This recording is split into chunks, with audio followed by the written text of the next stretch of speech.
Hey guys, so build 42.8 has just been released. And while it does not have that coveted multiplayer functionality yet, it's full of surprises and full of changes. Some of those changes made few of my previous videos not fully up to date anymore, but hey, we are in an unstable environment, so these things will happen. And in today's special episode, we're gonna discuss these changes, how they impact the gameplay, and some of the eye-catching things that are baked into 42.8. Okay, so what are we to expect from build 42.8? I already tested it during one of my latest live streams, but let's review what Indie Stone prepared for us. And obviously the biggest change, the one that draws the most attention and excitement from the community, is the addition of Ragdoll physics. And we're gonna talk about this, but we're gonna talk about this in the end. We're gonna save the best for last. You see, I went through the entire release notes. No, actually not through the entire release note. I skipped the fixes part because there was just too much reading. But I went through all the changes and rebalances that were done to gameplay, professions, environment. And I want to talk about the things which caught my eye and I think are important to know. And this is my subjective list of things. So if you found different stuff in the release notes or while playing the game, let us know in the comments. Let's all, digest this new update together. The first thing that caught my eye, which would make a potter's life much easier, are some rebalances to how sandbanks and clay deposits work. Now, when playing recently, I noticed that the clay deposits are very rare, at least in the area where I was, and I was near Echo Creek. And my thought was that we definitely need more clay areas, clay deposits, because clay is actually super common in the wild. So hopefully this will make clay more available. There are also some changes to the generators, which are supposedly impacting the use of generators for tall buildings. Now, guys, I need some help interpreting this point. If you understand what Indie Stone means by this change, please write it in the comments because I have no idea what it does. And also some quality of life changes for our animals. When we are absent and are unable to take care of them, the animals should have a better chance of finding water in water puddles. This way they will not die of thirst. I think it's great. Makes sense.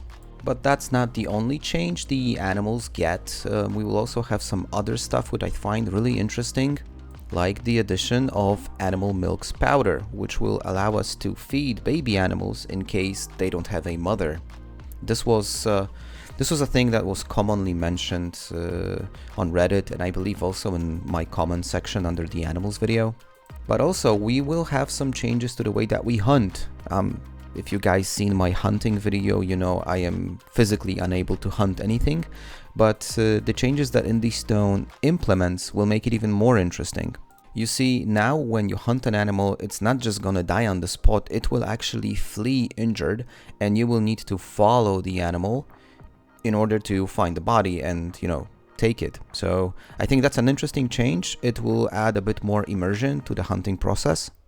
And finally, also a different way to domesticate wild animals. Now, I personally did not use this trick, but when you find a wild raccoon, you would previously technically be able to create an animal zone around it and make it domesticated. This way, he would not run away. Right now, the change is that in order to domesticate a wild animal, you actually need to pick it up. So it's going to be much more difficult to find, and have your own little raccoon farm. Moving on, we also got some interesting quality of life improvements for the game. One of which will be welcomed by those who struggle with the game's performance, as you will now be able to use sandbox settings to control weather and remove things like rain or fog. This way, those of you that struggle with game performance might avoid the weather impacts on your gameplay. But one of the things that I personally love the most is the fact that we will finally have the ability to eat food with utensils. As long as we have a fork or a spoon in our inventory, our character will use it to consume food. And that is such a small thing, but it makes me so happy. You guys can't even imagine. There are also some changes to vehicles, especially the fact that now vehicles will be visible for the player as long at least one tile which is overlaid by the vehicle will be visible. So no longer, you know, cars appearing out of nowhere. I think that's a good change. And one more thing that I really like is when we use an item that usually is stored in a small container like a fanny pack, say a lighter for example. Whenever the character uses the lighter will then automatically return to the container of origin. So no longer you'll need to, you know, organize your stuff on the go, as they should be organized by themselves, which is also a great change. We also get some pretty big changes to two professions, blacksmithing, which in-game is obviously called metalworking for some reason, and tailoring.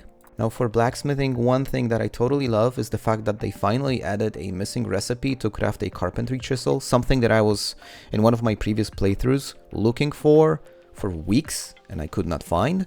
And also, what's not mentioned specifically under blacksmithing but is super important is that we finally gotten the blacksmithing crafting tree simplified. You probably remember this piece from my video. That's where I actually started to question my entire existence. That's because an iron bar is different than an iron rod, even though they're both made out of iron and they both look exactly the same. But hey, one of these can be used in all your metalworking activities and one cannot. And that's just the beginning. Not to mention everything else. Things like iron rod halves, steel pieces, iron chunks, iron blocks, steel rods, iron pipes, iron ingots. Guys, this is as complex as Marvel Cinematic Universe, and I have no idea why. So yeah, half of these things are no longer in game, which is great, because I think I was not the only person that was complaining that some things in the crafting menu for blacksmithing were just simply too complicated, needlessly complicated, and this has been simplified. Tailoring is another profession that received a lot of attention in this latest update. You will notice new magazines and also something which is called a sewing pattern, which is pretty much the same thing as an armor schematic. So a random recipe that will allow you to learn a new sewing pattern, but also new items. We will get something which is called a sinew thread. This is something that will be now essential for most armor crafts. So you will no longer be able to stitch armor plates using like a regular thread. You will need this particular type of thread. So that's one of the things that totally made my video about armor obsolete. Ingredients have changed. So yeah, it is what it is, guys. We are also getting some really interesting new recipes, which I am highlighting to you guys now. One thing that I really like is something which is called a improvised lighter. And from what we can tell by the ingredients is this will likely fall under the electrical tree. So maybe people in Indie Stone actually do watch my videos and listen to ideas about making electrical a more useful skill in game. And finally, the tarp will get a significant rework. We will now be able to cut it into pieces of tarp and use those pieces in all the tailoring recipes which require this particular item. And finally, a lot of juicy details are mentioned under the balance section of the update notes. Let me just mention a few. Balanced fish sizes. Now this was much needed given the type of fish we were able to catch. Several different weapons with changes to their weight and critical chance, including some really popular ones like modified baseball bats. Tweaks to armor crafting recipes. There goes my tutorial, no longer valid. A much needed ability to open doors while doing actions. I'm sure you guys were super frustrated with the fact that opening doors was interrupting your smoking, for example. Now that should not be the case anymore. And plenty of others, obviously, but we're not gonna go through every single item because it makes no sense. I think the ones that were most eye-catching have been discussed. And I did promise to save the best for last, Ragdoll physics. Now let's see how it looks in game. This is a footage from a live stream I hosted just after 42.8 was released, so all the reactions are real-time reactions seeing Ragdoll physics for the first time. Enjoy! I did. And get this axe. So, under the pinned comments, oh, look at this. Yo, that was a nice animation. Have you seen it? It was different. It didn't just fall like normally, but it kind of stumbled and fell. Just to see if it really is such a game change. Oh, look. Yo, look at this. Look how they are falling. It's so cool. Check this out. This is so cool. Okay, so this is the new Ragdoll physics. This is nice. And technically, I did make a mistake here, as Ragdoll physics have only been implemented for guns and vehicles, and this is just an animation, but still I found it so much fun pushing these zombies to the floor, and they actually can bump into each other, which is also super cool. Okay, let's see if they fly. Yo, this is so cool. Oh my god, that was super fun. Is it dead? It is. Now, there's just a little too many for my comfort, especially without multi-hit. So we're gonna see if we can do maybe a bit of... Yeah, I'm not gonna do Brian 2.0. This is exactly what I... Oh, he's suffering. Somebody, and yeah. Yo, this is so much fun, but they died so quickly. This was just a glimpse of Ragdoll physics, and my car was pretty beat up in that playthrough. I did not want to put too much stress on it. But if you want to see more, IndieStone released a really good announcement video for Ragdolls. I'll link the video in the comments. It's a short 2-minute clip. Make sure to check it out because it's actually really funny. And I think that's all that I wanted to cover for today. And I mean, honestly, I'm sure I missed stuff. The release notes, they are always super long, and you know, it's easy to miss things. If you found significant changes that I missed and should be mentioned, please do mention them in the comments. This is a brand new version of the game, so we are all learning how it works, and the more knowledge we get, the better.